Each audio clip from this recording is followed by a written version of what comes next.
Donc, oui, donc, Jean a parlé effectivement de la condition des femmes. Alors, il y a un lieu quand même emblématique à cette époque, pendant tout même tout le 19e siècle.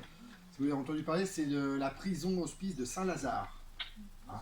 Donc, Saint-Lazare, qui était situé non pas du côté de la gare Saint-Lazare, mais ce que c'est un peu Paris, du faubourg, en haut de la rue du Faubourg Saint-Denis, à l'intersection du boulevard Magenta, dans l'alignement de la gare de l'Est, à peu près. Hein, donc, et c'est ça qu'on appelait vraiment le quartier Saint-Lazare.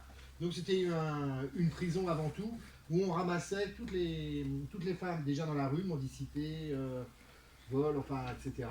Et puis évidemment les prostituées. Il y avait 1300 femmes à peu près en permanence dans cette prison, il y en avait 10 000 qui y passaient par an. Voilà.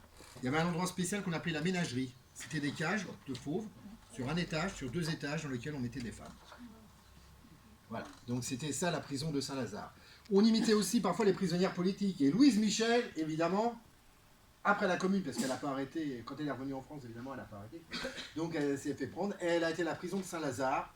Et là, dans un texte extrait de ses mémoires, Louise Michel explique à des jeunes filles pourquoi d'autres jeunes filles, elles, se retrouvent à Saint-Lazare.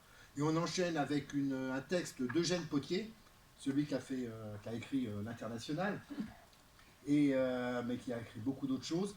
Et il a fait un texte où il est témoin, apparemment témoin d'un événement qui nous relate et qui est en liaison avec cette problématique. Donc la chanson s'appelle Saint-Lazare, déjà. T'es prêt, Jean? Allez, vas-y.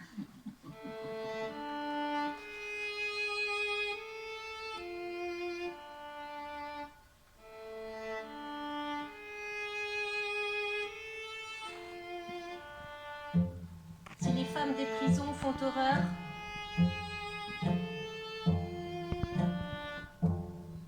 moi, c'est la société qui me dégoûte.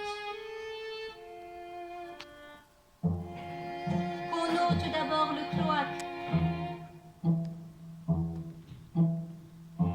Et quand la place sera nette sous le soleil,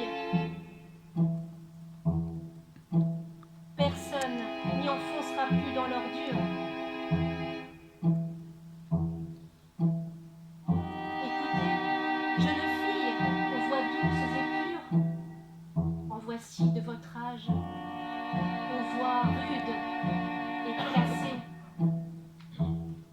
C'est qu'on ne vit pas comme elles vivent, sans voir, pour s'étourdir, pour oublier qu'on vit.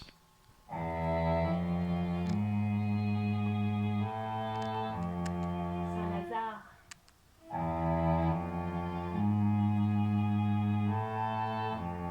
Saint-Lazare, jeune fille qui n'avait jamais quitté vos mères.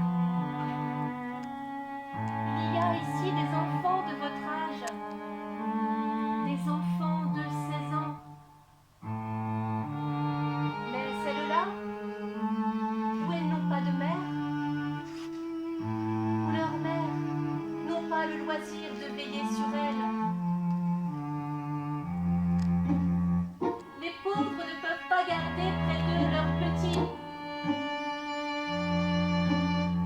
ni prendre le temps de veiller leurs morts.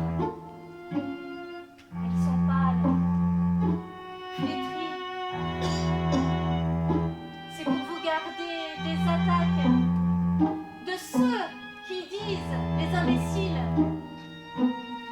se jetteraient sur vous si le besoin de chair fraîche ne trouvait pas à se repaître dans la rue sur la fille du peuple.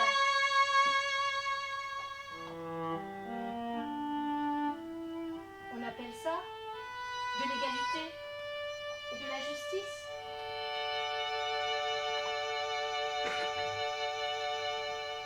Au petit jour, la neige tombe, tourbillonnante dans les airs. Un drap de plumes de colombes